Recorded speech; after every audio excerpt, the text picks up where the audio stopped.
بسم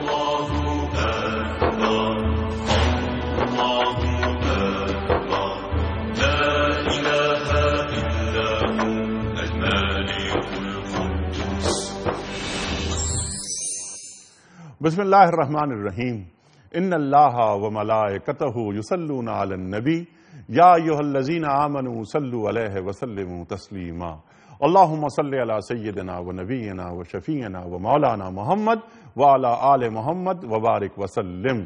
محترم خواتین و حضرات، السلام علیکم۔ پیام صبح کے ساتھ ایک بار پھر حاضر میں ہوں آپ کا میزبان انیق احمد۔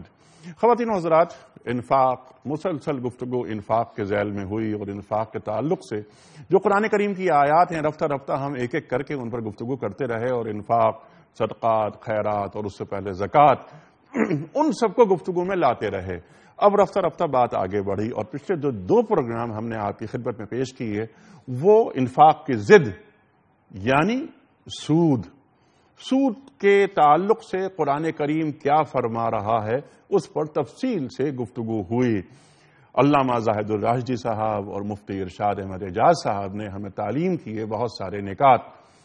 خواتین و حضرات، جب آیات شروع ہو رہی ہیں سود کے حوالے سے تو اللہ تعالیٰ ارشاد فرماتا ہے کہ سود کھانے والے کا حال ایسا ہوتا ہے جیسے اسے شیطان نے چھو کر باولا کر دیا۔ یہ کیا ہوتا ہے سود کی تعریف کیا ہے، سود کے مفاہیم کیا ہے؟ سود ایک مہاجنی سود اور ایک سود تجارتی سود، اس پر تفصیلی گفتگو ہماری ہو چکی اور ہم نے بہت سارے سوالات رکھے اپنے معزز علماء کی خدمت میں، اور علماء کھولتے گئے باتیں اور ہم سمجھتے گئے کہ اللہ تعالیٰ سود کو کیوں اتنی سختی کے ساتھ یہ جو آئی ہیں آیات اور جو وعیدیں آئی ہیں، اور پھر ہم نے کچھ گفتگو کی احادیث کے تعلق سے کہ سرکار دو عالم صلی اللہ علیہ وآلہ وسلم کی فرمودات اس ذیل میں کیا ہیں، اور پھر کل ہم نے یہ بات بھی کی، ایک سوال یہ اٹھایا اور یہ ایک بہت اہم سوال کہ یہ بتدریج سود کو کیوں حرام کیا گیا، شراب کی طرح ایک دم کیوں نہیں حرام کی یہ آیت آ گئی۔ پھر حجۃ الوداع، وہ جو خطبہ ہے سرکار دو عالم صلی اللہ علیہ وآلہ وسلم کا، آپ فرما رہے ہیں کہ میں اپنے چچا عباس بن عبد المطلب رضی اللہ تعالی عنہ ان کا سود معاف کرتا ہوں۔ یہ تمام گفتگو ہم کر چکے ہیں۔ خواتین و حضرات، پھر ذرا جو آگے اب بات بڑھی تھی کہ اللہ تعالیٰ تجارت کو حلال قرار دیتا ہے اور سود کو حرام، اس پر بھی بہت ساری بات ہوئی کہ تجارت اور سود میں کیا فرق ہے، نفع میں اور سود میں کیا فرق ہے، اس پر بہت ساری باتیں ہوئیں۔ بلکہ علامہ زاہد الراشدی صاحب نے ایک اور گفتگو بہت شاندار کی، اور انہوں نے یہ فرمایا کہ ایک وہ معاشرہ جو سود پر مبنی معاشرہ ہوتا ہے اور ایک وہ معاشرہ جو انفاق پر کھڑا ہوتا ہے، ان دونوں کے مابین بڑا کیا فرق ہے، وہ فرق بھی انہوں نے واضح کیے۔ خواتین و حضرات، ہمیں معلوم ہے کہ جو انفاق پر معاشرے تعمیر ہوتے ہیں وہ بخل سے پاک ہوتے ہیں، وہ انسان دوستی پر ہوتے ہیں، وہ یوسرون علی انفسہم ولو کان بہم خصاصہ پر ہوتے ہیں۔ قرآن کریم کی سورہ حشر کی وہ آیت کہ کی لا یکون دولۃ بین الاغنیاء منکم، اس پر عمل پیرا ہوتے ہیں کہ دولت چند ہاتھوں میں مرکوز نہیں ہوتی، دولت کو پھیلنا چاہیے، ارتکاز دولت نہیں ہونا چاہیے، سرکولیشن آف ویلتھ، اس پر یہ تو آج معاشیات کے ماہر بات کرتے ہیں۔ قرآن کریم نے 1500 سال پہلے ہمیں یہ نقطہ تعلیم کر دیا۔ خواتین و حضرات، رفتہ رفتہ بات آگے بڑھ رہی ہے۔ آج ہم سورہ بقرہ کی آیت نمبر 276 میں اللہ تعالیٰ کیا فرما رہا ہے کہ اللہ تعالیٰ جو سود ہوتا ہے اس کو گھٹاتا ہے، اس کا مٹھ مارتا ہے اور صدقات کو بڑھاتا ہے۔ کیسے؟ یہ بھی ہم جاننا چاہیں گے اپنے عہد کے جید علماء سے۔ خواتین حضرات، کراچی میں تشریف فرما ہے ہمارے دونوں معزز مہمان، محترم شجاع الدین شیخ صاحب۔ خواتین حضرات، سب آپ سے واقف ہمارے ملک کا بہت معروف، مقبول اور محبوب نام، شاگرد خاص حضرت مولانا ڈاکٹر اسرار احمد صاحب رحمۃ اللہ علیہ، اور تشریف فرما ہے محترم مفتی نذیر احمد خان صاحب، ممتاز عالم دین ہے۔ خواتین حضرات، دارالعلوم کراچی سے فارغ التحصیل اور جامعہ بن نوریہ کے ڈائریکٹر ریسرچ۔ کئی کتابوں کے مصنف محترم مفتی نذیر احمد خان صاحب، دونوں مہمانوں کو خوش آمدید کہتا ہوا پروگرام کا آغاز کرنا چاہیں گے ہم تلاوت کلام پاک سے۔ آج کی آیت سورہ بقرہ، آیت نمبر 276۔ اعوذ باللہ من الشیطان الرجیم،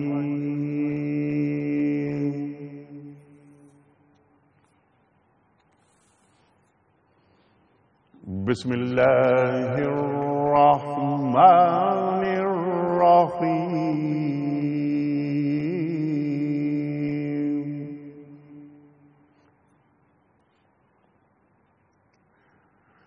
یمحق اللہ الربا ویربی الصدقات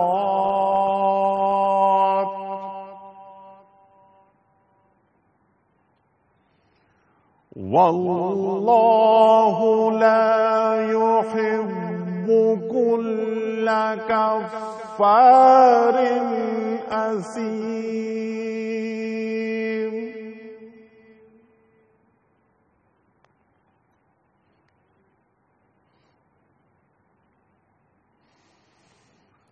یمحق اللہ الربا ویربی الصدقات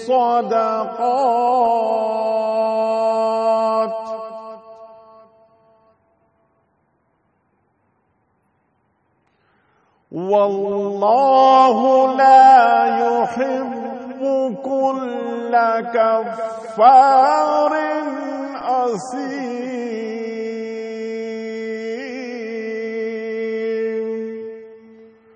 صدق اللہ العظیم۔ اللہ تعالیٰ ارشاد فرما رہا ہے کہ اللہ تعالیٰ نے سود کا مٹھ مار دیا ہے اور صدقات کو اللہ نشو نما دیتا ہے، اور اللہ کسی ناشکرے بد عمل انسان کو پسند نہیں کرتا۔ صدق اللہ العظیم۔ خواتین و حضرات، اس سے پہلے کہ ہم شیخ صاحب کی خدمت میں رکھیں پہلا سوال آج کے پروگرام کا، کل کے پوچھے گئے سوال کا درست جواب اور آج کا سوال۔ کل کا سوال یہ تھا کہ اللہ تعالیٰ نے بنی اسرائیل پر کتنی مدت کے لیے فلسطین میں داخلہ حرام کر دیا تھا؟ درست جواب 40 سال۔ آج کا سوال نوٹ فرما لیجئے۔ کن کے اسلام لانے کے بعد مسلمانوں نے پہلی مرتبہ خانہ کعبہ میں نماز پڑھی؟ 3 آپشنز: حضرت عمر فاروق رضی اللہ تعالی عنہ، حضرت زبیر بن العوام رضی اللہ تعالی عنہ، یا حضرت مصعب بن عمیر رضی اللہ تعالی عنہ۔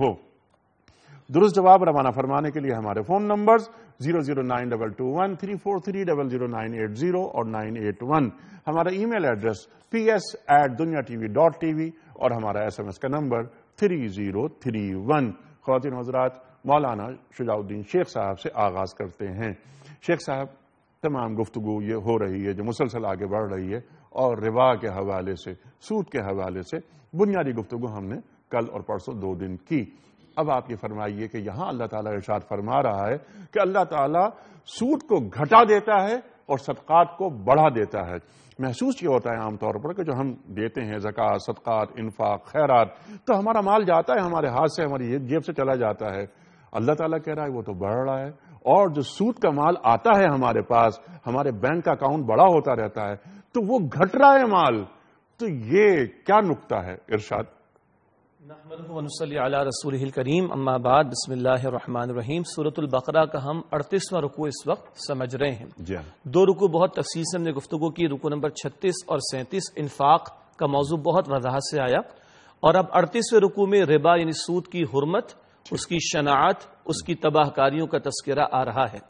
اصولی بات یہ سامنے آتی ہے کہ اگر انسان کے پاس فاضل مال موجود ہے، اضافی رقم یا مال موجود ہے، تو اس کا بہترین استعمال ہے اسے اللہ کی راہ میں لگا دینا، جیسے انفاق فی سبیل اللہ ہم نے کہا، اور اس کا بدترین استعمال ہے کہ اس کے ذریعے سے ربا یعنی سود کمانے کی کوشش کی جائے۔ مزید برآں عقیدے میں شرک بدترین جرم ہے، اور اعمال میں بدترین جرم وہ ربا ہے جس کا تذکرہ مزید ان آیات میں آگے چل کر آئے گا کہ اگر فأذنوا بحرب من اللہ ورسولہ، اگر اس ربا کے معاملے سے، سود کے دھندوں سے، نظام سے باز نہیں آتے تو اللہ اور اللہ کے رسول سے جنگ کے لیے تیار ہو جاؤ۔ تو حاصل کلام اس کی جو حساسیت ہے اس کو سمجھ لینا بہت ضروری۔ میں دوبارہ عرض کر رہا ہوں کہ عقیدے میں بدترین جرم شرک ہے، اور اعمال میں بدترین جرم جس پر شدید ترین وعیدیں آ رہی ہیں وہ ہے جس کا تذکرہ اب ہماری نشستوں میں جاری ہے، جس کو ہم ربا یا سود کے عنوان سے سمجھنے کی کوشش کر رہے ہیں۔ اب رہی یہ بات کہ جو آج کی آیت تلاوت کی گئی، یمحق اللہ الربا ویربی الصدقات، بلا شبہ اللہ سبحانہ و تعالی ربا کو مٹاتے ہیں، سود کو مٹاتے ہیں، گھٹاتے ہیں، ختم کرتے ہیں، اور اللہ تعالی صدقات کو بڑھاتے ہیں۔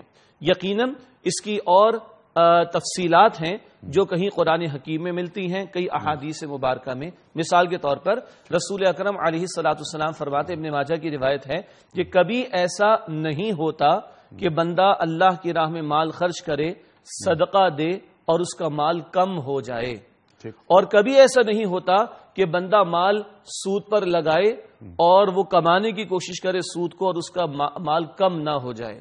اللہ اور رسول ایک ہی بات بیان فرما رہے صلی اللہ علیہ وسلم، جو ہمارے ظاہر کے مشاہدے کے برعکس نظر آ رہی ہے۔ جیسے کہ آپ نے فرمایا کہ ہم نے زکوٰۃ ادا کی، ہم نے صدقہ دیا، مال جیب سے چلا گیا، اور ہم نے سود پر مال لگایا تو بینک اکاؤنٹ میں اس کا ریٹرن آ گیا، جس کو ہم سود ہی کہیں گے، اور وہ مال بڑھتا ہوا آ گیا۔ تو پہلی بات تو یہ ہے کہ ایک بندہ مومن اپنی عقل کے مقابلے میں اپنے دل پر نگاہ زیادہ رکھتا ہے۔ ایک بندہ مومن اپنی عقل کے معیارات کے مقابلے میں وحی کی تعلیم کو زیادہ ترجیح دیتا ہے۔ یہ بنیادی اصول ہے ایک بندہ مومن کے لیے۔ اس اصول کو اگر ہم تسلیم کریں گے تو پھر سمجھنا بھی آسان ہوگا۔ اصل بات کیا آتی کہ اس کی کچھ اکنامک ریزننگ بھی اگر سامنے آ جائے، تھوڑی سی لاجیکل ایکسپلینیشن بھی سامنے آ جائے تو کیا حرج ہے؟ ہم کہیں گے کوئی حرج نہیں۔ مگر وہ جو بات ہم نے ابراہیم علیہ السلام کے واقعے میں ڈسکس کی تھی، اللہ تعالیٰ نے بھی پہلا سوال کیا کہ اولم تؤمن، ایمان ہے کہ نہیں؟ قال بلا، عرض کی اللہ ایمان تو ہے، ولکن لیطمئن قلبی، مگر میں اپنے دل کا اطمینان چاہتا ہوں۔ تو ادھر بھی بات وہی آئے گی، ماننا یہی ہے کہ رب نے کہا کہ اللہ صدقات کو بڑھاتے ہیں اور سود کو مٹاتے ہیں، رب کے رسول نے کہا علیہ الصلوۃ والسلام کہ صدقے سے مال کبھی کم نہیں ہوتا اور سود کا انجام لازماً مفلس سی ہوتا ہے۔ یہ تو ماننا پہلے شرط لازم ہے۔ اس کے بعد ٹھیک ہے، یہ تو ایمانی حوالہ، ٹھیک ہے۔ اب جیسے آپ نے بات کی نا لاجیکل ایکسپلینیشنز، یہ بڑی اہم بات ہے کہ جو عقل انسانی ہے وہ بھی چاہتی ہے کہ زمینی حقائق کیا ہیں، اور وہی اطمینان قلب ہے۔ اب یہ آپ ہی کی بات کو آگے بڑھاتے ہوئے میں یہ چاہتا ہوں کہ ذرا مفتی صاحب اسی بات کو یہ بیان فرمائیں کہ یہ جو اطمینان قلب ہے، تجارت اور معیشت سود کے ذریعے پھل رہی ہے، پھول رہی ہے۔ میرے پاس پیسے آتے ہیں، میں 1 کروڑ روپے لیتا ہوں سود پر بینک سے، اور میں ڈالتا ہوں ایک چھوٹی سی فیکٹری، اور اس سے میں مال کماتا ہوں۔ میں فرض کے 6 لاکھ روپے کما رہا ہوں تو اس میں سے 3 لاکھ روپے میں سود کی قسط دے رہا ہوں۔ مجھے لگ رہا ہے کہ یہ اس فیکٹری کی وجہ سے ایک تو یہ کہ کچھ جابز پیدا ہوئیں، کچھ نوکریاں دی گئیں، معاشی عمل ہو رہا ہے۔ جب میں صدقہ دے رہا ہوں، 1 لاکھ روپے نکال رہا ہوں تو میرے پیسے کم ہو رہے ہیں۔ تو جو زمینی حقائق ہیں اور وہ ایک انسان کی جو عقل ہے، جو آپ نے فرمائی نا بات کہ ایک عقل ہوتی ہے اور ایک دل، میرا بینک بیلنس بڑھتا ہے بینک سے قرضے پر سود لینے پر۔ ارشاد فرمائیں۔ بسم اللہ الرحمن الرحیم۔ کسی بھی چیز کی حقیقت کو دیکھنے کے لیے اس کے انجام کو دیکھنا چاہیے، حال کو نہیں دیکھنا چاہیے، انجام کو دیکھنا چاہیے۔ ایک کام جو میں کر رہا ہوں مجھے ابھی دکھ کیا رہا ہے یہ دیکھنا یہ نہیں ہے، بلکہ میں جو کر رہا ہوں اس کا انجام کیا ہونے والا ہے دیکھنا یہ ہے۔ اللہ تعالیٰ اس کی زیادہ وضاحت کے اندر اللہ تعالیٰ فرما رہے ہیں وَمَا آتَيْتُم مِّن رِّبًا لِيَرْبُوَ عِندَ النَّاسِ فَلَا يَرْبُو عِندَ اللَّهِ۔ ٹھیک ہے، تم سود پہ جو مال دیتے ہو تاکہ بڑھ جائے، اللہ کے ہاں یہ کبھی نہیں بڑھے گا۔ وَمَا آتَيْتُم مِّن زَكَاةٍ تُرِيدُونَ وَجْهَ اللَّهِ فَأُولَٰئِكَ هُمُ الْمُضْعِفُونَ۔ ٹھیک ہے، میں ایک مثال دیتا ہوں آپ کو۔ انیق صاحب، خون دینے سے ڈاکٹر حضرات ہمیں کہتے ہیں کہ خون دینے سے خون کی صفائی ہوتی ہے، اور خون جب صاف ہوتا ہے تو خون بڑھتا ہے۔ ظاہر یہ کہہ رہا ہے کہ خون جب میں دوں گا، 1 تھیلی خون میرے جسم سے نکلے گا تو میرے جسم میں تو 1 تھیلی خون کم ہوا، لیکن ڈاکٹر حضرات مجھے کہتے ہیں کہ چونکہ خون صاف ہوا، صاف ہونے کی وجہ سے اس کے اندر قوت ہوگی زیادہ بڑھنے کی، اور اندر ایک طاقت پیدا ہوگی خون کو بڑھانے کی۔ تو صفائی بھی ہو رہی ہے اور بڑھوتری بھی ہو رہی ہے۔ تو طہرہم وتزکیہم بہا، صدقے کے اندر یہ صفت ہے کہ اس کے اندر صفائی ہوتی ہے مال کی، اور مال کے ذریعے سے صرف جسمانی صفائی نہیں بلکہ تزکیہ روحانی صفائی بھی ہوتی ہے۔ اب جو میں عرض کر رہا تھا کہ انجام سے دیکھا جائے، کسی بھی معاملے کو دیکھنا ہے، یہ چیز جو آ رہی ہے یہ حالات کے ساتھ آ رہی ہے یا حالات کے بغیر آ رہی ہے۔ اللہ تعالی حالات کا تعلق انسان کے وسائل سے نہیں ہے بلکہ اعمال سے، ٹھیک ہے؟ انسان کا برا عمل ہوگا تو اس پر برے حالات آئیں گے، اور انسان کا عمل اچھا ہوگا تو حالات اچھے آئیں گے۔ سود، جیسا کہ حضرت نے فرمایا کہ اعمال کے اندر یعنی معاملات کے اندر سب سے بڑی برائی جیسے جرائم کے اندر سب سے بڑا جرم قتل ہے، عقائد کے اندر سب سے بڑا جرم جو ہے وہ شرک ہے، معاملات کے اندر یعنی عقود کے باب میں سب سے بڑا جرم جو ہے وہ سود ہے۔ تو ایک شخص جب سود کا کاروبار کر رہا ہوگا، اور میرا عقیدہ ہے کہ قرآن کریم یہ بھی کہتا ہے کہ اس شخص کے خلاف اللہ تعالیٰ کا اعلان جنگ ہے، تو میں خود دیکھ رہا ہوں کہ جو ارب پتی تھے آج وہ زیرو ہو گئے، آج وہ زیرو ہو گئے۔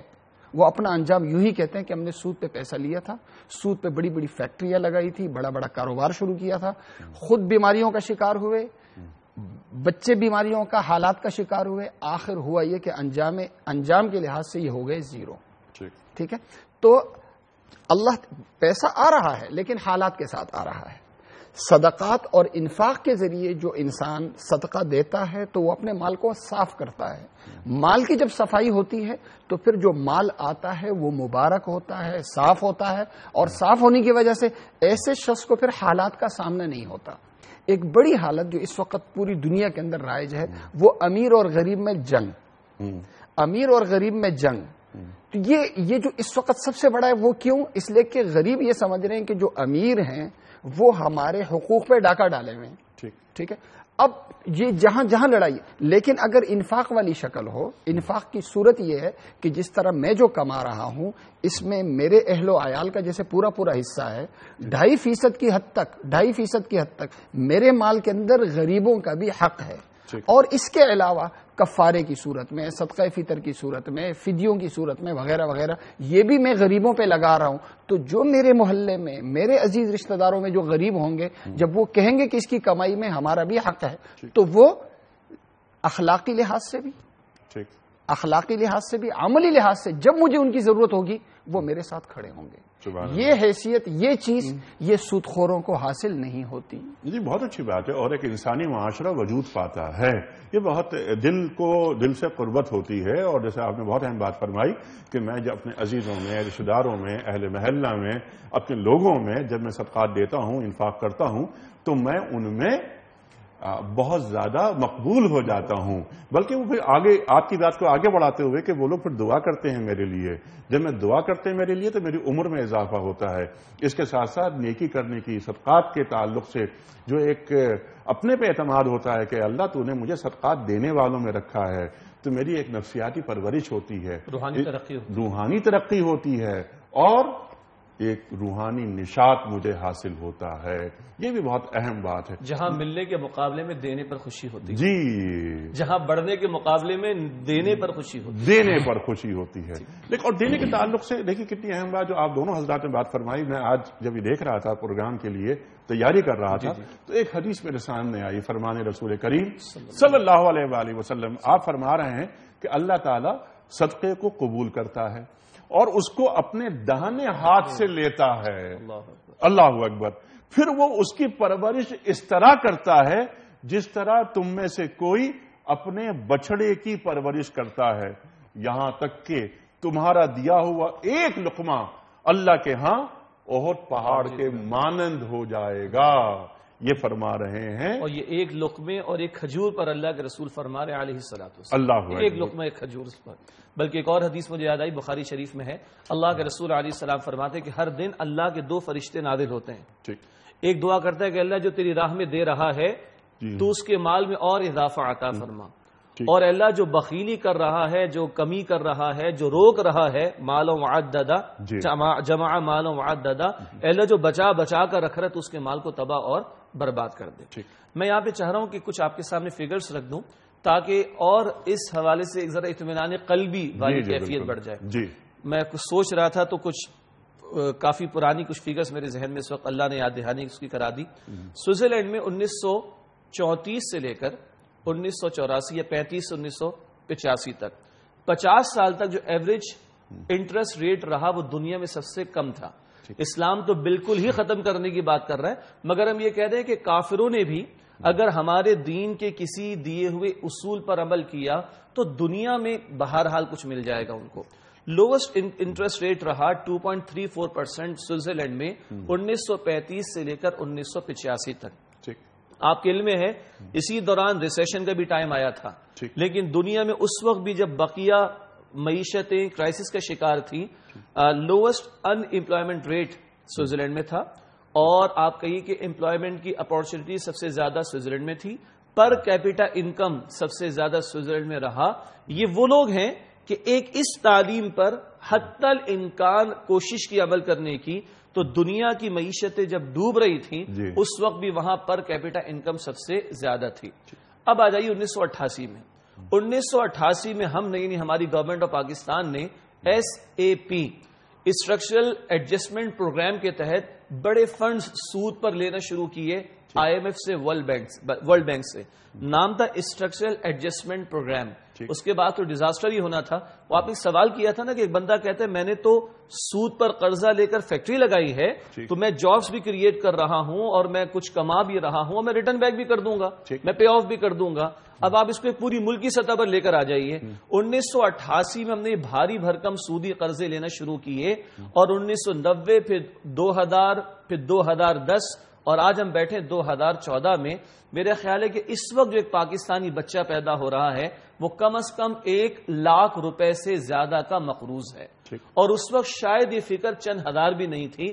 یہ وہ سود در سود، حالانکہ قرض آتا وہ بڑا اچھا لگ رہا ہوگا، اور اس پروگرام کو نام دیا گیا تھا اسٹرکچرل ایڈجسٹمنٹ پروگرام، کہ اس پوری قوم کی معیشت کی ایڈجسٹمنٹ ہم کریں گے اسٹرکچر کے پوائنٹ آف ویو سے.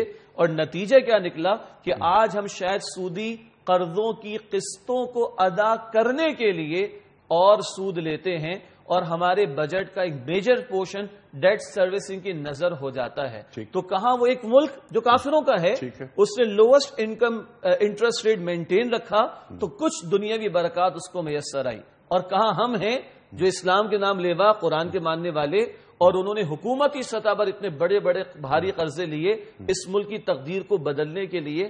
آج حشر کیا ہوا ہے کہ 1 لاکھ روپے سے زیادہ کا ایک بچہ اس وقت پیدا ہو رہا ہے ہمارے اس ملک کے اندر. ٹھیک ہے، یہ بات تو ہوگی ریاست کے حوالے سے. انفرادی معاملات جو ہوتے ہیں اس پہ آ جاتے ہیں. انفرادی معاملے کے حوالے سے کچھ چیزیں تو ایسی ہوتی ہیں جو انسان کی نفسیات پر اثر ڈالتی ہیں. خود غرضی آ جاتی ہے، کنجوسی آ جاتی ہے، اور یہ معلوم ہوتا ہے کہ صاحب یہ آدمی اگر میرے کام آ رہا ہے تو میں اس سے محبت رکھوں گا، ورنہ یہ نادار وغیرہ، غریب غربا وغیرہ، اور وہ جو سائل اور محروم کا حق بھی رکھا گیا ہے ہمارے مال میں جو قرآن کریم بتاتا ہے، تو اس سے میں الگ ہٹ جاتا ہوں. لیکن میں یہ چاہتا ہوں کہ جو گفتگو آپ دونوں حضرات نے فرمائی اس پر میرا مکمل ایمان ہے، کیونکہ میرا قرآن کریم مجھے بتا رہا ہے، تو اس پر تو مجھے ماننا ہی ماننا ہے نا. لیکن جو آپ نے کہا نا اطمینان قلبی، ایک عام آدمی جو مجھ جیسا، آپ دونوں تو الحمدللہ عالم دین ہے نا، آپ کو معلوم ہے کہ یہ چیزیں کیا ہیں، لیکن ایک عام آدمی کو کیسے معلوم ہو کہ میں، ایک تو ہے اخروی کامیابی، وہ تو ہے اخروی کامیابی کہ یہ میرا بینک اکاؤنٹ یہاں کم ہے لیکن وہ بینک اکاؤنٹ میرا چل رہا ہے، اس میں نیکیاں جمع ہو رہی ہیں، کیونکہ میں سود نہیں لے رہا، میں سود پر لعنت بھیجتا ہوں. لیکن ایسا نہیں کہ اللہ تعالیٰ مجھے صرف وہی کامیاب کرے، مجھے دنیا میں بھی اللہ تعالیٰ عزت سے رکھے گا اگر میں سود چھوڑ دوں گا. اس کی مثالیں کیا ہیں؟ دیکھیے، نام تو میں نہیں لیتا آپ کے سامنے، آٹو موبائل انڈسٹری ایک چلانے والے صاحب ہیں، اور یہی آیات ایک مسجد میں درس قرآن میں انہوں نے سنی، اور آپ یقین کیجئے کہ اگلے دن وہ اپنے بینکر کے پاس گئے ہیں اور کہا جتنا میرا اویلیبل ریسورس موجود ہے اس میں سے میکسیمم تمہاری جو کریڈٹ لائنز ہیں ان کو بند کرنے کے لیے پے آف کرو. اور آپ یقین کریں کہ ان کے صاحبزادے کا کہنا یہ ہے کہ اس وقت جو ہماری اکنامک کنڈیشنز ہیں، جہاں فیکٹریز بند بھی ہو رہی ہیں اور ڈاؤن سائزنگ بھی ماضی میں ہوتی رہی، اللہ کا یہ فضل ہے کہ اللہ رب العالمین ہر دوسرے دن ہمیں یہ توفیق دے رہے کہ ہمارے ہاں ورکرز کی، امپلائیز کی تعداد بڑھتی چلی جا رہی ہے. یہ ایک آٹوموبائل انڈسٹری کراچی میں چلانے والے صاحب کی مثال 21ویں صدی کے میں آپ کے سامنے انہوں نے سود لینا ترک کر دیا. سود ٹھیک ہے لیکن اب میرا سوال آپ کی خدمت میں یہ ہے جو آیت زیر بحث ہے کہ اللہ تعالیٰ سود کو گھٹاتا ہے اور صدقات کو بڑھاتا ہے. صدقات سے ہم نے انڈسٹریز چلتی بھی نہیں دیکھی اور تجارت کو فروغ ہوتا ہوا نہیں دیکھا. ارشاد. دو باتیں دیکھیے، صدقات سے آپ یہ اگر مراد لیں کہ ہم کوئی فیکٹری لگا کر کسی کو دے دیں، یہ بات نہیں کی جا رہی. تو کیا بات کیا کی جا رہی ہے؟ بات یہ کی جا رہی ہے، دیکھیے جس کو آپ نے ابتدا میں انٹرو میں کہا تھا کہ معیشت کے چلانے والے یا معیشت کے علم رکھنے والے وہ بھی ایک اصول ہمیں بیان کرتے ہیں، better the circulation better the economy. جس معاشرے میں سرکولیشن آف ویلتھ بہت زیادہ ہوگا اس کی معیشت بھی اتنی زیادہ بہتر ہوگی. اب اس کے دو پہلو ہوں گے. ایک وہ پہلو جس کو ہم انفاق کے ذریعے کہیں گے، صدقات کے ذریعے سے کہیں گے کہ جب وہ جو ہیوز ناٹ ہوتے ہیں سوسائٹی میں، جب ان کی پرچیزنگ پاور بڑھے گی، ان کے ہاتھ میں وسائل ہوں گے، ان کے ہاتھ میں دولت ہوگی، تو وہ جو کچھ پرچیز کر رہے ہوں گے وہ کس کا پروڈیوس کیا ہوا ہوگا؟ ان کا جو بائنگ پاور ہے وہ بڑھ گیا. لیکن اسی بات کو میں چاہتا ہوں کہ آپ ذرا ہمیں مزید تعلیم فرمائیں آپ دونوں حضرات کہ یہی صدقات اگر بیت المال کی شکل اختیار کر لیں اور یہ اسٹیٹ اس میں اپنی انوالومنٹ شو کرے.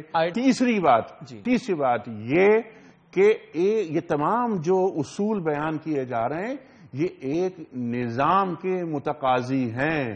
یہی صدقات جب جمع ہو جاتے ہیں بیت المال کی شکل میں اسٹیٹ کے پاس چلے جاتے ہیں تو فیکٹریز بھی لگ جاتی ہیں، انڈسٹریز بھی لگ جاتی ہیں اور سود پر لعنت بھی بھیجی جا سکتی ہے. بلکہ سود کا نظام تو بند ہی اسی سطح پر ہوگا جب اسٹیٹ کی سطح پر اس کو بند کرنے کی کوشش کی جائے. یعنی مفتی صاحب کہ یہ پوری جو یہ اصول ہیں، جو وعیدیں ہیں، اللہ تعالیٰ کے احکام ہیں، یہ ایک نظام کے متقاضی ہیں اور وہ نظام ہمیں نہیں مل پایا. امت کی سطح پر بھی نہیں مل پایا، قوم کی سطح پہ بھی نہیں مل پایا. ارشاد. نظام کی سطح پہ اگر ہم بات کریں گے تو میرے خیال اس دور میں تو صرف یہ کہہ رہا ہوں کہ اگر ہم محلوں کی سطح پہ کریں، مساجد کی سطح پہ کریں، کمیونٹیوں کی سطح پہ کریں، اور جیسا کہ بعض حضرات کر رہے ہیں اس وقت. بعض حضرات ہماری مسجد کے بہت سے ساتھی ہیں، ایک ساتھی انہوں نے ایک کام شروع کیا تھا جو ان کے غریب ملازم جن کی تنخواہیں کم تھیں، انہوں نے ایک دفعہ مجھ سے مشورہ کیا تو ان سے پھر ہم نے یہ کہا کہ بھائی آپ لوگ جو ہے نا ایک سلپ جاری کیا کریں ہر مہینے 5,000 کے لحاظ سے، اور اس کا ہم نے نام رکھا گفٹ واچر. اب ہر مہینے شروع میں انہوں نے سٹارٹ کیا 10 پرچیوں سے. سپر مارکیٹ وہ بندہ جاتا تھا اور 5,000 کی ایک پرچی سے وہ جو چیز وہاں خریدنا چاہے خرید.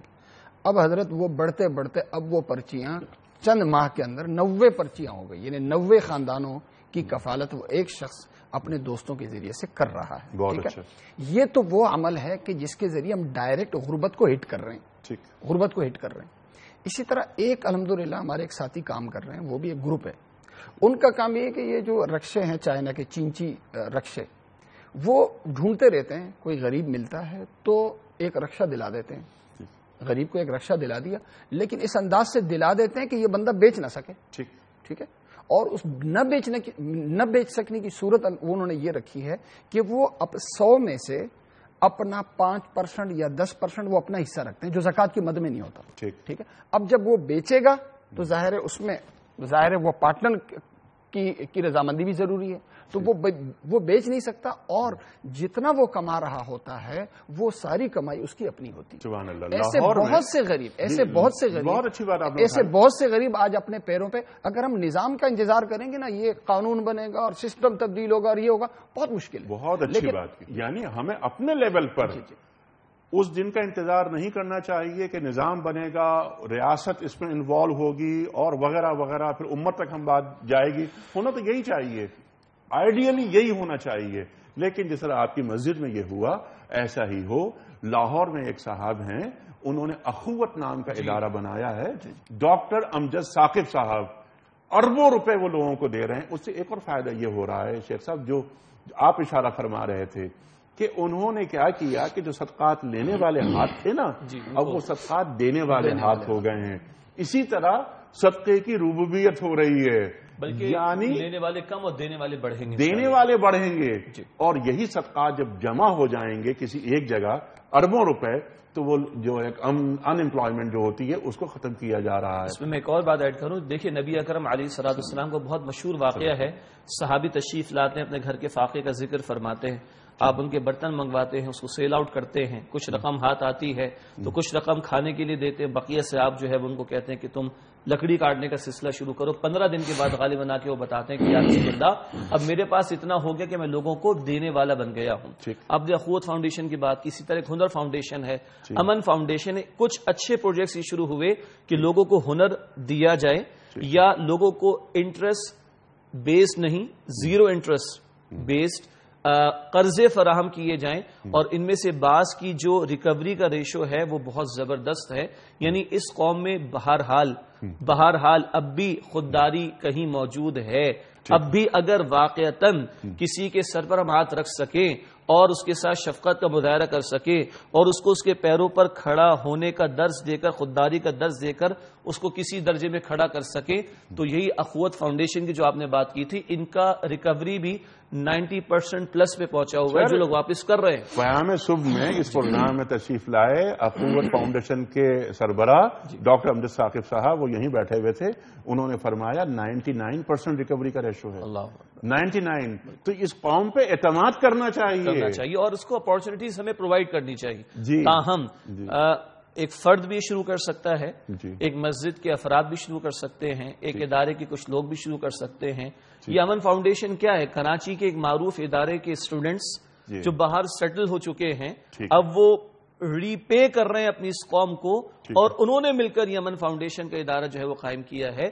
اس طرح ہم افراد اور کمیونٹیز کی بیسس پر بھی کر سکتے ہیں۔ تاہم جس بات پر آپ نے اشارہ کیا میں اس کو سیکنڈ کروں گا، اصلاً بالآخر اس کو نظام کی سطح پر ہونا چاہیے۔ یہ کوشش ہم ضرور کریں، لا یکلف اللہ نفسا الا وسعها، ہم اپنی وسعت کے مطابق ضرور اس میں حصہ ڈالیں، مگر بجائے اس کے کہ ایک پھوڑا یہاں پر نکلا تو میں مرہم لگاؤں، یہاں نکلا تو مرہم لگاؤں، یہاں نکلا تو مرہم لگاؤں، میں پورے اس مرض کی تشخیص کر کے ان جراثیم کو ختم کرنے کی کوشش کروں، تاکہ نہ یہاں کوئی پھوڑا نکل سکے نہ یہاں کوئی پھوڑا نکل سکے۔ ہمارے استاد ڈاکٹر اسرار احمد صاحب فرماتے تھے رحمۃ اللہ علیہ کہ آج ہم نے دسترخوان بھی بچھا دیے، آج ہم 1 لاکھ بھوکوں کو کھانا کھلا رہے روزانہ، بہت اچھا کام ہے، بہت خیر کا کام ہے، مگر وہ ظالموں کی جو فیکٹری پروڈیوس کر رہی ہے نا، کل 2 لاکھ اور بھوکے کھڑے ہو جائیں گے، پرسوں 10 لاکھ اور بھوکے کھڑے ہو جائیں گے، تو اس نظام کی سطح پر بھی اس کو لانے کی ضرورت ہے، جس کی جد و جہد ہم پر لازم۔ سبحان اللہ، سبحان اللہ۔ اس سے پہلے کہ میں اسی نظام کے حوالے سے رکھوں سوال آپ دونوں کی خدمت میں،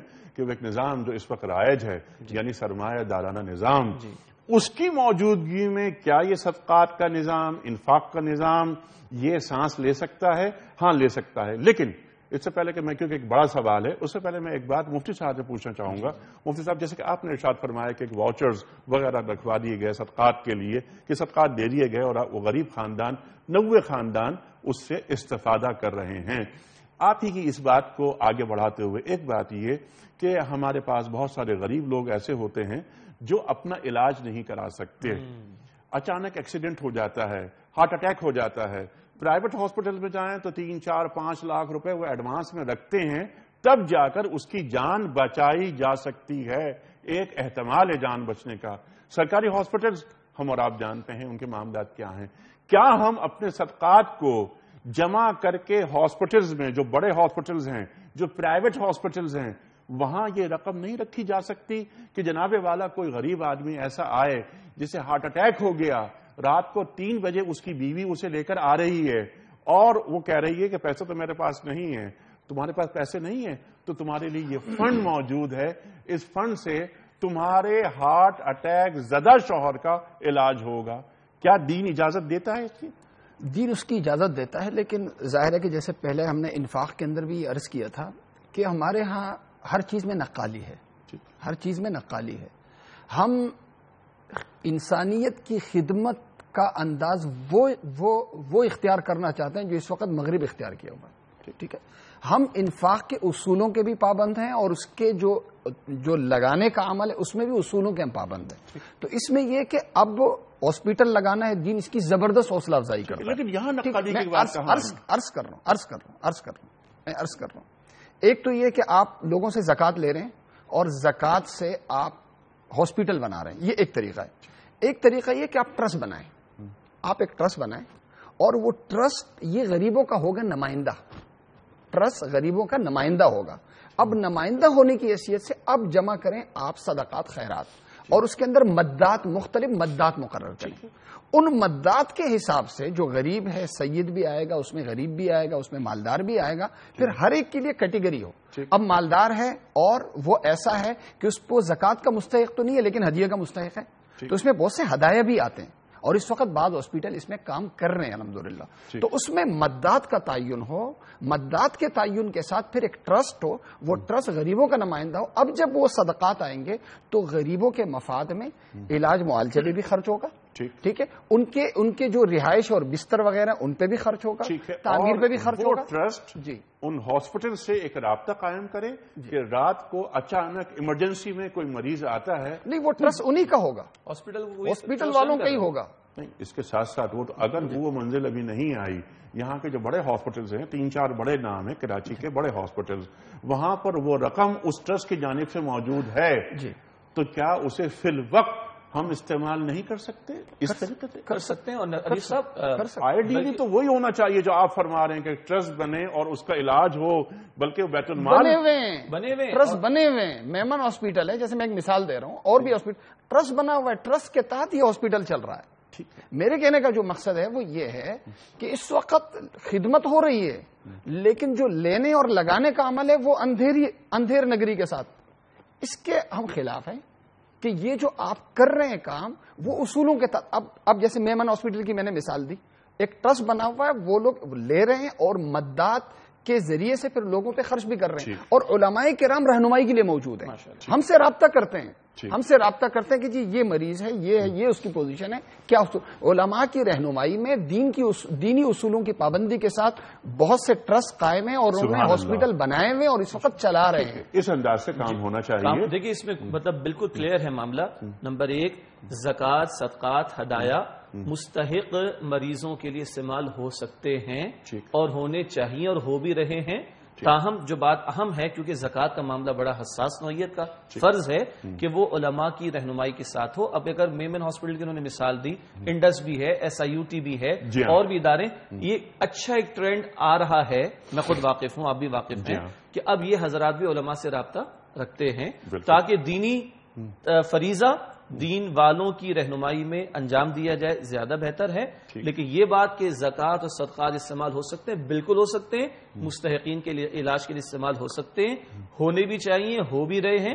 ایک احتیاط یہ کہ دینی حضرات، اہل علم، ان کی رہنمائی بھی لی جائے۔ اور الحمدللہ اب میں ایسے مفتی حضرات کو بھی جانتا ہوں کہ جنہوں نے فری آف کاسٹ اپنی سروسز ایسے اداروں کو دے رکھی ہے کہ بھائی کو ہم آپ کے پیرول پر نہیں آئیں گے، آپ جب چاہیں اپنے مسائل ہمیں بیان کیجئے، ہم آپ کو رہنمائی دیں گے۔ یہ ایک اچھا ٹرینڈ ہے جس کی میں سمجھتا ہوں کہ حوصلہ افزائی ہونی چاہیے۔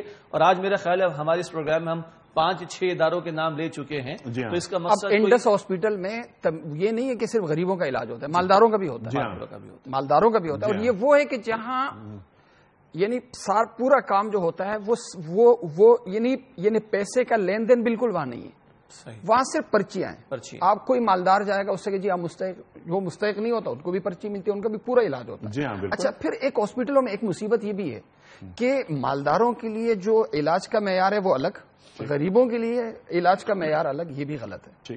آپ یہ تاثر نہ دیں کہ آپ غریب ہو اور آپ مالدار ہو۔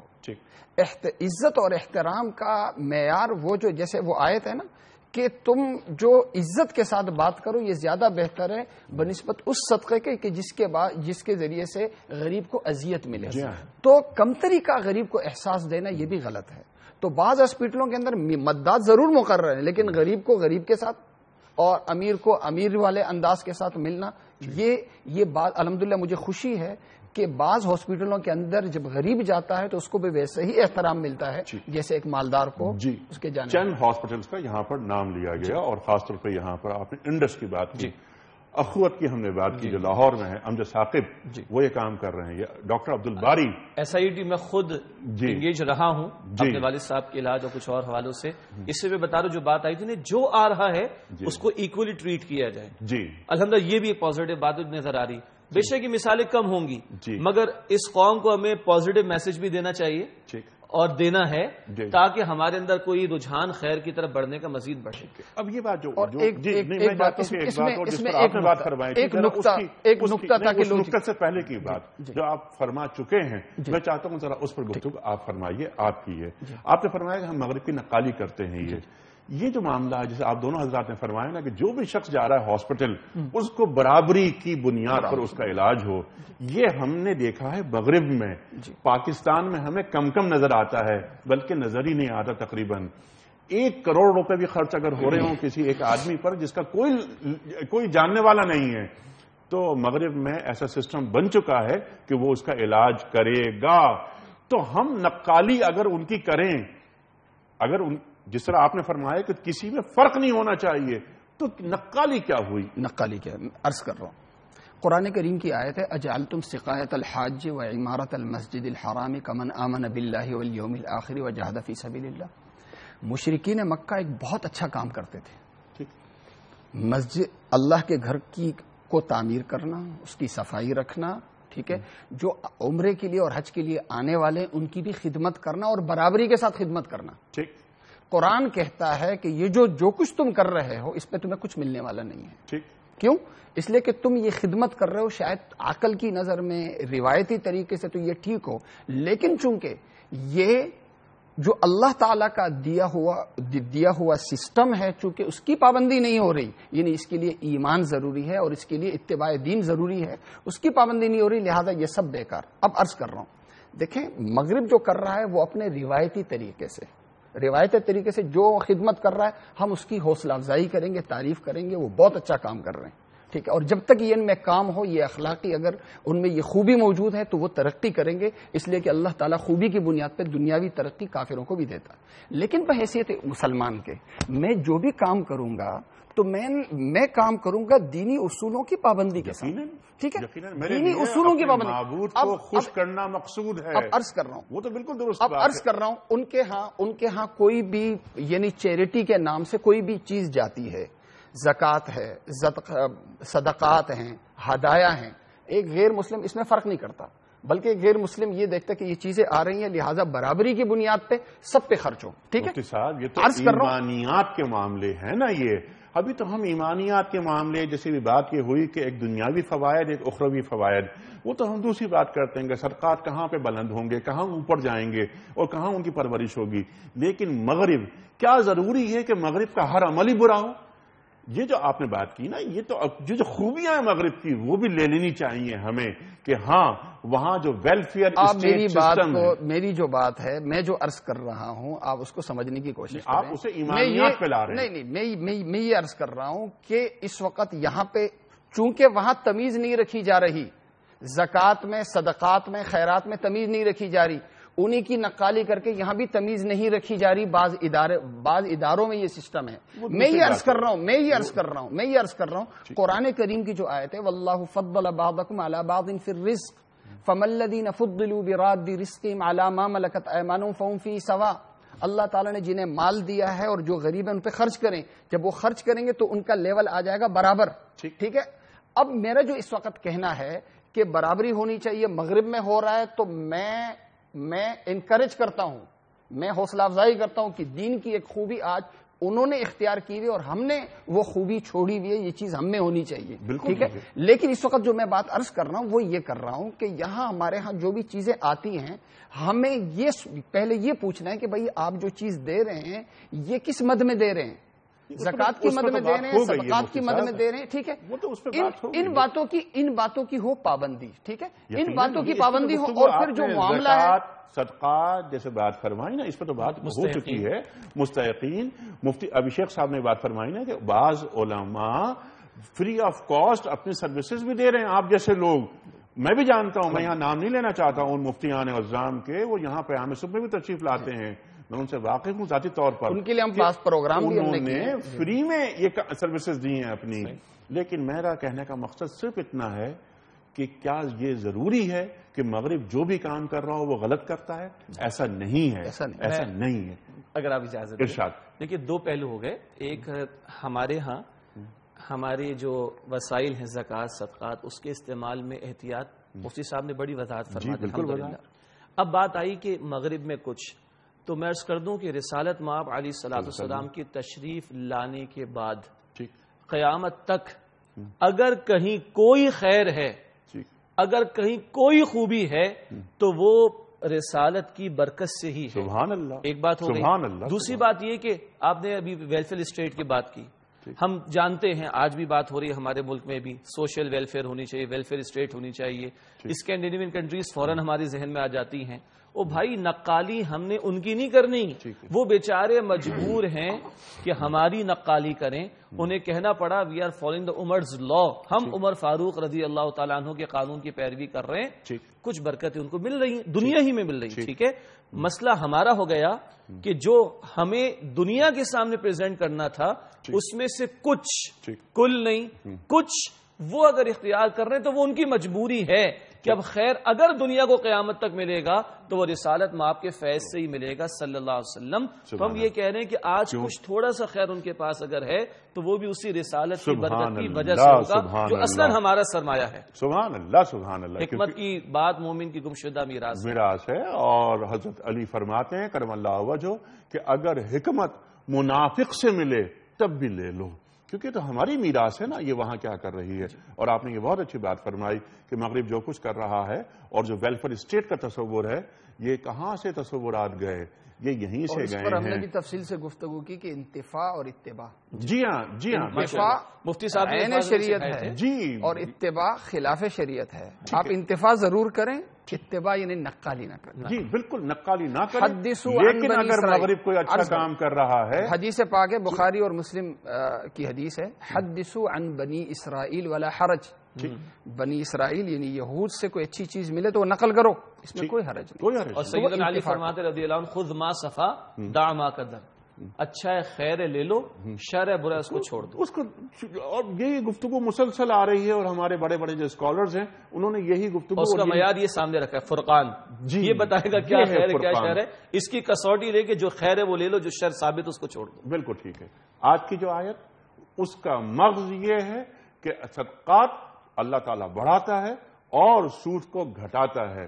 اللہ تعالیٰ نے مجھے دولت دی، اپنے فضل سے مجھے نوازا، اب یہ ذمہ داری مجھ پر ہے کہ میں اپنی اس دولت کو یعنی اللہ کے فضل کو لوگوں تک پہنچاؤں تاکہ اللہ تعالیٰ میرے عمل سے خوش ہو اور میرے صدقات کی وجہ سے میری دولت میں اور اپنے فضل میں اضافہ کرے. شیخ صاحب میں بڑا ممنون، بڑا شکر گزار. مفتی صاحب بہت شکریہ آپ کا، تشریف لائے آپ.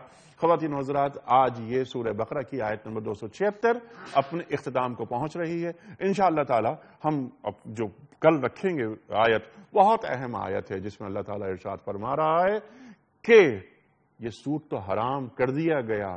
آیات مسلسل آ رہی ہیں لیکن فَإِن لَمْ تَفْعَلُوا اس کے باوجود تم یہ کام کرو تو فَآذَنُوا تو یاد رکھو، جان لو اس بات کے لیے کیا کہ بِحَرْبِ اللَّهِ و رسول ہے، اللہ اور اللہ کے رسول سے جنگ کرنے کے لیے تیار ہو جاؤ. یہ قرآن کریم ارشاد فرما رہا ہے. اس پر ہم کل تفصیل سے بات کریں گے. پروگرام کا وقت یہاں ختم ہو رہا ہے. کوئی اس کا سوال بھی مجھے رکھنا ہے، کل کے سوال کا جواب بھی مجھے بتانا ہے، قرآن اندازی بھی ہوگی. کل سوال یہ رکھا تھا ہم نے آپ کی خدمت میں کہ اللہ تعالیٰ نے بنی اسرائیل پر کتنی مدت کے لیے فلسطین میں داخلہ حرام کر دیا تھا. درست جواب 40 برس تک. خواتین و حضرات اب وقت ہے یہ قرآن اندازی کا. مفتی نذیر احمد صاحب ایک پرچی نکالیں گے اور مولانا شیخ صاحب نام کا اعلان کریں گے آج کے ونر کا. شیخ صاحب یہ پرچی آپ کے حوالے، ارشاد فرمائیے کون ہے آج کے ونر؟ جی صغیر الدین صاحب کراچی سے. صغیر الدین صاحب کراچی سے. صغیر صاحب آپ کی خدمت میں کوئی اس کا صحیح جواب بتانے کے سلسلے میں دینی کتب پر مشتمل تحفہ پیش کیا جا رہا ہے. آج کا سوال نوٹ فرما لیجئے. کن کے اسلام لانے کے بعد مسلمانوں نے پہلی مرتبہ خانہ کعبہ میں نماز پڑھی؟ 3 آپشنز: حضرت عمر فاروق رضی اللہ تعالی عنہ، حضرت زبیر بن عوام رضی اللہ تعالی عنہ یا حضرت مصعب بن عمیر رضی اللہ تعالی عنہ. درست جواب روانہ فرمانے کے لیے ہمارے فون نمبرز 0092234300980 اور 981. ہمارا ای میل ایڈریس ps@dunyatv.tv اور ہمارا SMS کا نمبر 3031. آج کی بات اور قول ہے صاحب نہج البلاغہ امیر المومنین حضرت علی مرتضی کرم اللہ وجہہ. آپ فرماتے ہیں کہ اے بنی آدم، تیری روزی تجھ سے بڑھ کر تیری طلبگار ہے، پس تجھے چاہیے کہ اس کی طلب میں شریعت کی سیدھی راہ پر چلتا رہے. کل تک کے لیے انیق احمد کو اجازت. خدا حافظ.